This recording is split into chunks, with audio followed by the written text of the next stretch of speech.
Today, we talk about. Yeah, actually, that's a great topic. How have you noticed? Because I rarely have women on here. I had Claire on here yesterday, our Yeah, she's great. inaugural, female guest. But you being the second, she was very jealous. She's like, "Oh, she's going to be better than me." I was like, "All right, cool, relax." Yeah, fuck you, Claire. She, we got into this with her, but it's always nice to have a female perspective on like the dating scene among comedians and like the Yeah. do's and don'ts, and people tell you not to do it, and it still happens, of course, but that's life, I guess. So I don't know. What's been your kind of experience with it? So these are like my two like canned takes that I've like already tweeted out, but one of them is that like famous male comics like Pete Davidson is dating Kate Beckinsale. Colin Jost is dating I don't know why I said his name like he was Eastern European. Jost is dating. It's not just. Jost. Colin Jost is dating Scarlett Johansson, Oh, is he? I and didn't know that. yeah, they're like serious. And for a while, Eric Andre was dating Rosario Dawson. And then like you watch Amy Schumer's special, who's like comparable levels of fame, and she's like, my husband's an autistic chef. He's great. I love him. And all these men seem to be with like tens, you know. So that would be like the thing that's hard just as a female comedian in general. Like anytime I'm on like a dating app, I try not to hide what I do. There's some people who choose not to reveal that they're a comedian because it's so annoying when you're first dating. But Be funny. yeah, be funny. Tell me a joke is like the first thing. Can I watch a tape?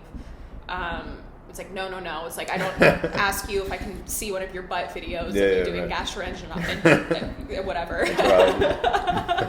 Like why should I show you my jokes? Yeah. But like guys on apps, like half the time they'll be like, man, that's so brave that you do comedy. You're probably so much funnier than me. And it's like, right, I won't date you. Like, you're supposed to be in business, but you're not selling me your product. Like, Right. like, where's your self-esteem? Like, Do you want the guy to be funnier than you? I want us to be equally funny. Got it. Equality. Perfect. No, I mean, it's hard when I'm funnier than the guy because guys are pretty much raised to think that like I'm the dude, I gotta be the funny one. Right. And so depending on the dude, he can feel very emasculated by it if you like make too many jokes in a row that are like really funny, which I'm doing all the time. And but I've like historically pretty much exclusively dated comedians. Really? Okay. Yeah. What's the biggest drawback with that, you think? Jealousy? Yeah, competition. Really? Yeah, probably that. Like, you got booked on a show and I didn't, what the fuck? Like, Yeah, it's like a little bit more comfortable if they're already 2 years ahead of you, so you could kind of be like, well, they've been doing it longer, so Got it's it. like we kind of understand. But when Right. you're like very lateral to each other and your peers, that can be difficult. do you sense that with not even just dating, but like comedians' camaraderie in general? Do you feel like people are hanging out in their tiers? Like, oh, the 5-yearers are hanging out with each other and the first-year open micers are hanging out together? Pretty much. Yeah. I think it's just because you go through like the same experiences together. Right. You started together, you saw each other bomb together, and that creates like a lot of like intimacy. Okay.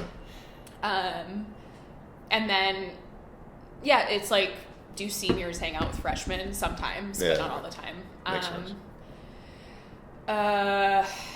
Yeah, I read something from this comic where he was like, the most competition exists at the open mic level, and I think it's because all your performances, you're like, it's me trying to make other open micers laugh. Yeah. So in essence, they're my enemy. Whereas like when you're a comic on a booked show at a club, you've got 3 other comics with you in the green room versus 100 regular Yep. people out there you're trying to make laugh. So suddenly you feel like you're on a team. Right. So that you lose that like animosity once you get Right. like deeper into it, because there's only a select few people who have that in common with you. Does it ever get awkward running into comedians that maybe are struggling while you've kind of, quote, passed them, or like still doing the same jokes while you're moved on to some other newer, fresher things? Like, is that ever an issue? Yeah. It's like, oh no, he's over there, don't look at him. Like, Yeah. Yeah. Oh, for sure. Yeah. you don't have to name names. I'm just curious if that even happens. Absolutely. And I've had friends too who've like surpassed me and like who I came up with who just like fucking Don't shot talk me to you the anymore. top. Yeah. Well, you're just pretty much. But This we also is- like mutually. Do you find It is most? what it is. Yeah. Do you find most of your friends are comedians? No, I have a lot of friends who aren't. I think that's like important. I have probably equally as many friends who aren't comedians as who are. Oh, really? Okay. Yeah. All right. And do you find them to be supportive of what you do, like with the whole comedy thing? Like, they come out to shows, they'll do this, they'll do that. Yeah. Mm-hmm. Okay. Yeah. Lucky you. Yeah, it's good. Like a lot of No people offense, Billy. Billy. Do you not support him? It's not that he doesn't support me. He's actually. Time out. I don't support No, you don't let me finish. It's not that he's not supportive. I'll give you a perfect example.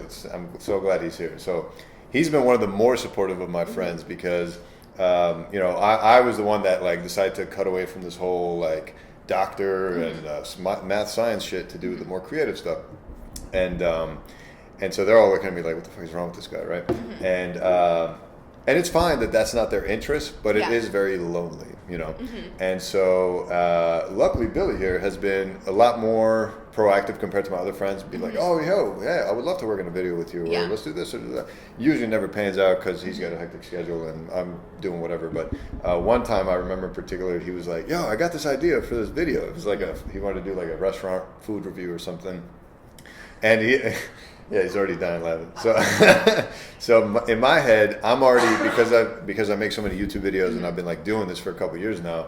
In my head, I'm already in like pre-production, post-production mode. Like, okay, two camera setup. How many microphones? How are we going to set this up? What time of day? What venue is going to work best for this kind of video? And I'm like vocalizing all this to him, and like just mid first sentence, he's like, whoa.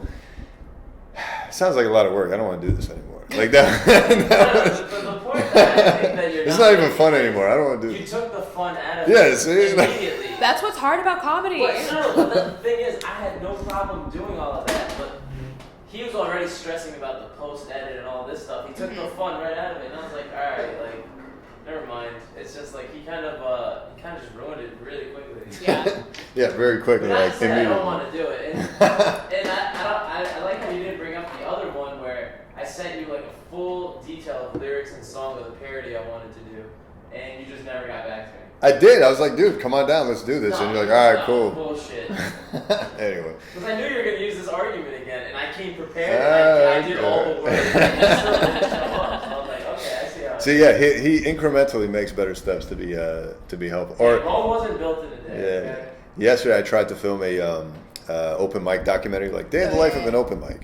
And I asked another buddy who sounded like he was enthusiastic about it, but literally the minute the camera starts rolling, I'm giving the camera, our cameraman, a young kid who's been a big fan of my channel and stuff. He's like, "Oh, dude, I'd love to help you video you whatever you need," I'm giving him directions, and he's like, "Stop yelling at him! Don't do this! Why are we talking about this on camera?" I'm like, "Dude, do you know how this works? Like." You have to. There has to be some. Not everything can just be organic off the camera. Otherwise, why are we doing this? Like, you have to. When you film shit, it's like I did some work on my friend's short film recently, just like assistant director, and it's like it's fun. But then when people are riffing on camera, there's got to be someone there, and this is what I like excelled at more because I think I'm like more of a writer than I am like a director. But was like cataloging what they said, writing those lines down, saying this is how you do it, and then like bop, bop, bop, and then it takes something that was very organic and makes it very scripted. Right. But most people think you're Larry David and you're hopping in front of the camera just like jazz. Right. Yeah. People I don't think appreciate how much effort goes into making something look presentable. Like certain amount of effort needs to be put in, but until you realize that, you're just thinking like, oh, this must be fun. Like it's just whatever. Yeah. That's my mental block right now. I've been really trying to like produce some more sketch videos. I have not produced any. I have some sketch ideas that I really like, but and I've like kind of written them out, but I don't have any equipment. Like this is like all I have. It's not a bad tool, by the way. That's what people say. That's what they were like, use your iPhone. It's not that big of a deal. I feel weird about it. I'm gonna upgrade soon, so maybe when I like get a newer iPhone, I'll feel more comfortable. But it's like taking that idea and then actually creating it. Yep. Those steps in between, like you just got to do it Yep. and like put out an imperfect result and just keep doing it and doing it until it gets better. But I just get it in my head. Yeah, it's definitely easier said than done. I went through the same thing when I started my whole YouTube channel because I was like, oh, everything's got to be perfect. I would like not do certain videos until I got a haircut. Like I would put on cologne. I was like, what the fuck is wrong with me? So I was like, it was just I'm serious, dude. And No, I know you smell really bad today. yeah, and and what's it called? And then the minute I like finally let all that go, and I was just like, "Fuck it, I'm just gonna do this video in my pajamas." Like, content started flowing much easier. I got better at it, and people appreciated the rawness to some extent. So there's like a role for like a well-produced, finished, polished Avatar movie, and then there's also a role for like shaky cam, blah blah blah. Yeah. blah.